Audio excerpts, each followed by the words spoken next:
Olá! Hoje a gente vai mergulhar num tema que, olha, fascina e confunde muita gente: a construção de riqueza. Uhum. Mas, assim, não vamos falar de ações ou de qual criptomoeda vai explodir, nada disso. Não é sobre a tática, né? Exato. A gente vai analisar a ideia de que a riqueza é, antes de tudo, um jogo mental. A nossa análise é baseada num resumo super detalhado do livro Os Segredos da Mente Milionária, do T. Harv Eker, que propõe 17 arquivos de riqueza. Que funcionam quase como um sistema operacional, né? Para sucesso financeiro. Isso. E o ponto de partida é um paradoxo que todo mundo já ouviu falar. Por que que tantos ganhadores de loteria, que, sabe, recebem uma fortuna da noite para o dia, acabam perdendo tudo? Em poucos anos, às vezes. E o contrário também, né? Milionários que construíram a fortuna quebram E conseguem refazer tudo de novo. A resposta que o material dá é que o problema ou a solução não está no dinheiro. tá na programação mental. Exatamente. É tipo ter um software de escassez rodando num computador superpotente. Não adianta, o resultado vai ser limitado. Hoje, a gente vai fazer uma jornada para entender como desinstalar esse software antigo. E instalar um novo, focado em abundância. Isso, mas antes de a gente começar, um aviso. O que a gente vai discutir aqui hoje é poderoso, mas o nosso cérebro ele tende a esquecer até 80% do que houve em 24 horas. É uma estatística real. É muita coisa. Por isso, para quem quer que esse conhecimento vire um hábito, já tem um manual de aplicação prática disso pronto para baixar lá no Insights Pro. O link está no primeiro comentário. É a diferença, sabe, entre informação e transformação. Uma distinção crucial. E a base dessa transformação, o primeiro pilar de toda essa estrutura, é a ideia de autonomia. Vamos começar por aí, então. O primeiro arquivo que o material apresenta é uma afirmação que parece simples, mas é radical. Eu crio a minha própria vida. Uhum. O que isso realmente significa na prática? Significa uma mudança total de postura, de reativa para proativa. É a diferença entre, sei lá, sentar no banco do passageiro e achar que na minha vida as coisas acontecem. E assumir o volante, né? E assumir o volante com a convicção de que eu faço as coisas acontecerem. A mentalidade de escassez, segundo o autor, está sempre procurando culpados. O governo, a crise, os pais, o chefe. É a mentalidade de vítima. Certo, mas aqui eu preciso fazer o papel de advogada do diabo. Essa ideia de criar a própria vida não pode soar um pouco simplista para alguém que enfrenta barreiras sistêmicas reais, tipo uma crise econômica brutal, falta de oportunidades. Sim. Como que o livro concilia essa responsabilidade pessoal com as circunstâncias que a gente não controla? Essa é a questão central. O material não nega que existem dificuldades externas, isso é óbvio. A questão é onde você coloca o seu foco. Enquanto a pessoa se concentra em culpar o que está fora do controle dela, Ela entrega o poder dela. exato, ela fica paralisada. Ao assumir a responsabilidade, mesmo que seja por 1% da situação, ela recupera a agência para agir sobre esse 1%. É o único lugar onde a mudança pode começar. Entendi. E é essa postura que desbloqueia os outros dois arquivos desse pilar. O arquivo 2, entrar no jogo para ganhar, não apenas para não perder. E qual a diferença, na prática? Parece sutil. É a diferença entre ataque e defesa. Quem joga para não perder tem uma meta de sobrevivência. O foco é só pagar as contas, sabe? Ter o suficiente para não passar aperto. A energia tá toda na segurança, no medo. Isso. No medo da falta. E o máximo que se consegue com essa mentalidade é não perder. Já quem joga para ganhar, mira na abundância, na liberdade. O objetivo é grande. O autor usa uma metáfora ótima. Ele diz: se você mirar nas estrelas, atingirá pelo menos a lua. E quem joga pra não perder? Como ele mesmo diz, não mira nem no teto da própria casa. Fica impossível acertar um alvo que você nem se deu ao trabalho de definir. E para mirar nas estrelas, um simples desejo não basta. Isso me leva ao arquivo 3. Pessoas ricas assumem o compromisso de serem ricas.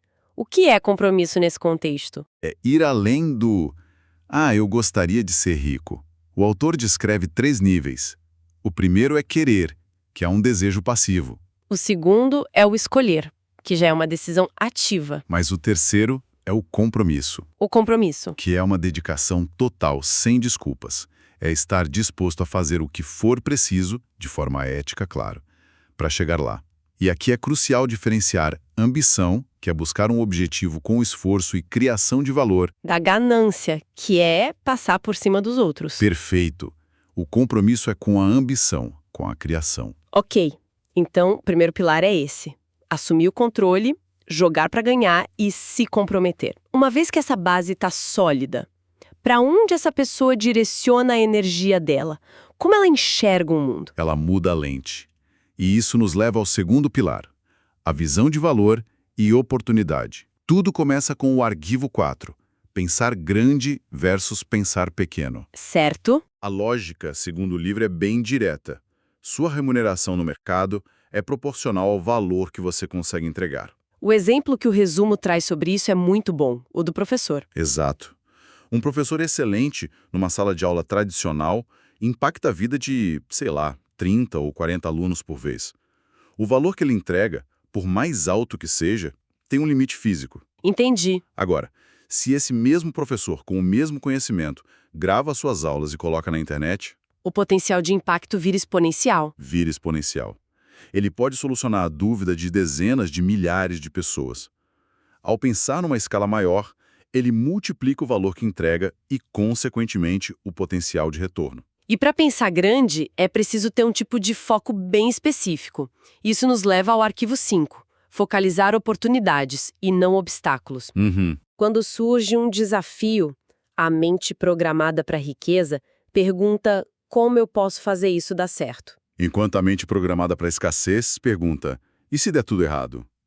Uma foca na recompensa, a outra foca no risco e fica paralisada. É a diferença entre ver um muro e ver uma escada. É. E o interessante é como essa visão de mundo influencia a nossa relação com o sucesso dos outros. O que nos leva a um ponto bem sensível, né? Especialmente na nossa cultura. O arquivo 6. Admirar outros ricos e bem-sucedidos em vez de guardar ressentimento. Ah, esse é um ponto delicado. Aquela reação quase automática de ver um carro de luxo e pensar, deve ter feito algo errado. Precisamente. Crenças como dinheiro é a raiz de todo mal ou ricos são gananciosos funcionam como um vírus no nosso sistema. Se no seu subconsciente ser rico significa ser uma pessoa má, seu cérebro vai te sabotar para te proteger de se tornar alguém que você despreza. Faz sentido. Mudar essa chave para ver pessoas ricas como, talvez, indivíduos que resolveram grandes problemas, que agregaram muito valor, isso abre a sua própria mente para a possibilidade de fazer o mesmo. E essa mudança de percepção leva naturalmente ao arquivo 7. Buscar a companhia de pessoas positivas e bem-sucedidas. A ideia de que somos a média das 5 pessoas com quem mais convivemos. Sim, porque o ambiente molda nossas expectativas. Se você convive com pessoas que só reclamam e se veem como vítimas, isso passa a ser a sua realidade normal, a zona de conforto. E buscar outras companhias não é por interesse. Não. É sobre modelagem e inspiração. Você começa a normalizar a ambição, o sucesso. É sair da zona de conforto para entrar na zona de crescimento. Certo. Então já temos a base da autonomia e a estratégia de focar em oportunidade e valor. Mas tudo isso pode ficar só no campo das ideias se não for para a prática.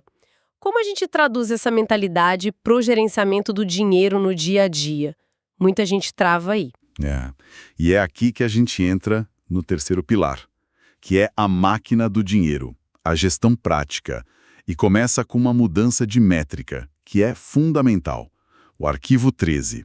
Focalizar o patrimônio líquido, não rendimento mensal. Ah, isso é importante. A sociedade nos treinou a perguntar quanto você ganha por mês.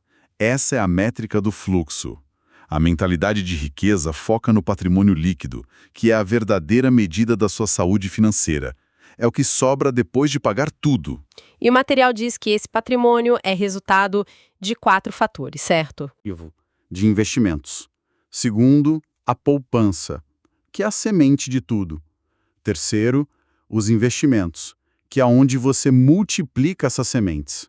E o quarto fator? E o quarto fator, muitas vezes esquecido, a simplificação, que é basicamente viver com um padrão de vida que te permita maximizar a poupança e os investimentos, não por privação, mas por estratégia. E para fazer esses 4 fatores funcionarem, chegamos no arquivo 14. Administrar bem o dinheiro. O livro apresenta aquela fórmula bem prática de dividir a renda em potes. 50% para as necessidades básicas, 10% para a liberdade financeira, que são investimentos intocáveis, 10% para diversão, 10% para educação, 10% para despesas de longo prazo e 10% para doações. Mas, sendo bem sincera, quando eu vejo essa divisão, principalmente os 50% para o básico, eu me pergunto, isso é realista? Para quem mora numa cidade como São Paulo ou Rio, com um custo de vida altíssimo. É uma pergunta excelente e muito prática. O autor argumenta que o hábito de administrar é mais importante que a quantidade. A maioria das pessoas pensa, quando eu ganhar mais, eu começo a administrar. A lógica é o inverso. É o inverso. É preciso provar que se sabe gerenciar pouco para poder receber muito. Mesmo que você não consiga seguir os 10% em cada pote, comece com 1%.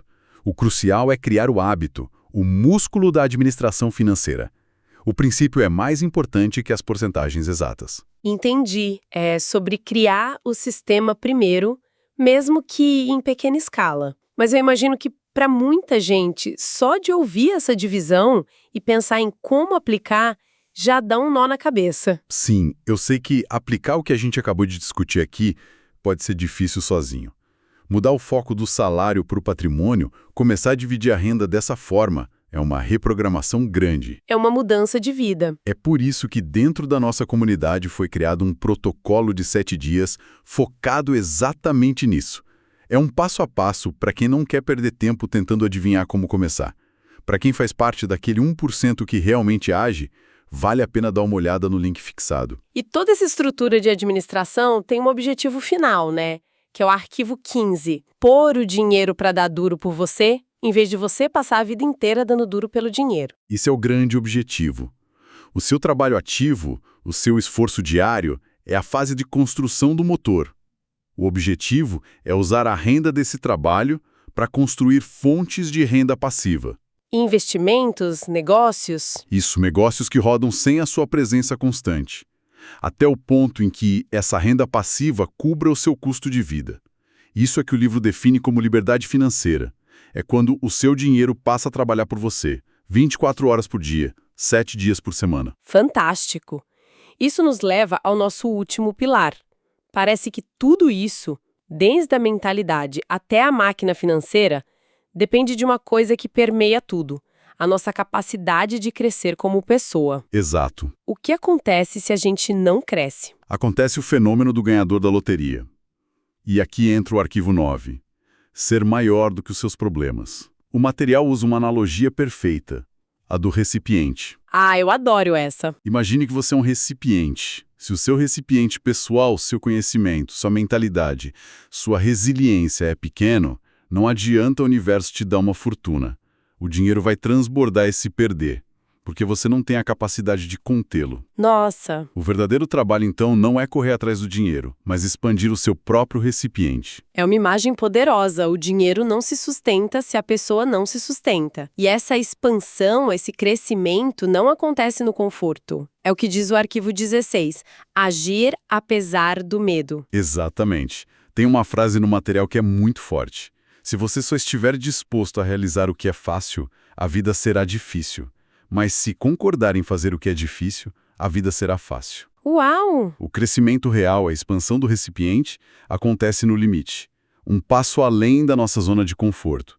É ali que a mágica acontece. A ação cura o medo. E o que sustenta essa disposição para fazer o difícil é a mentalidade final, o arquivo 17. Se aprimorar o tempo todo. Sim, é a troca da mentalidade de sabe tudo pela de aprendiz de tudo. No mundo de hoje, com a velocidade das mudanças, inteligência artificial remodelando tudo, a pessoa que acha que já sabe tudo está destinada a se tornar obsoleta. Com certeza.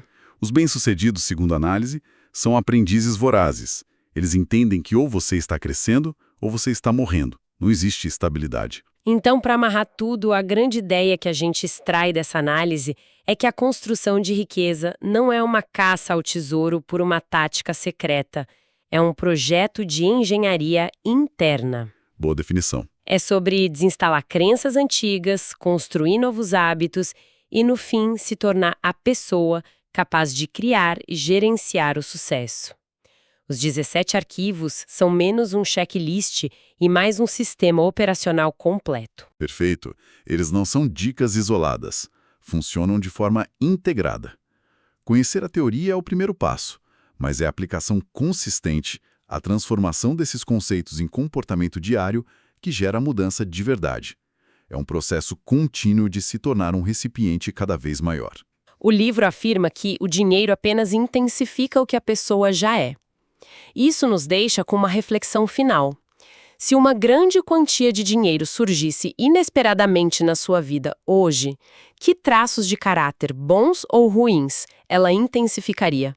É a pergunta de $1 milhão, literalmente. Então, é apenas entretenimento. Se esta conversa ajudou de alguma forma hoje, a melhor forma de retribuir é aplicando isso na própria vida. Nós facilitamos esse processo dentro do Insights Pro com resumos e mapas mentais de tudo o que vimos hoje, para não deixar que o conhecimento se perca. O acesso é imediato e o custo é menor que o de um café. O link é o primeiro aqui embaixo. Domine a sua mente. Até o nosso próximo mergulho.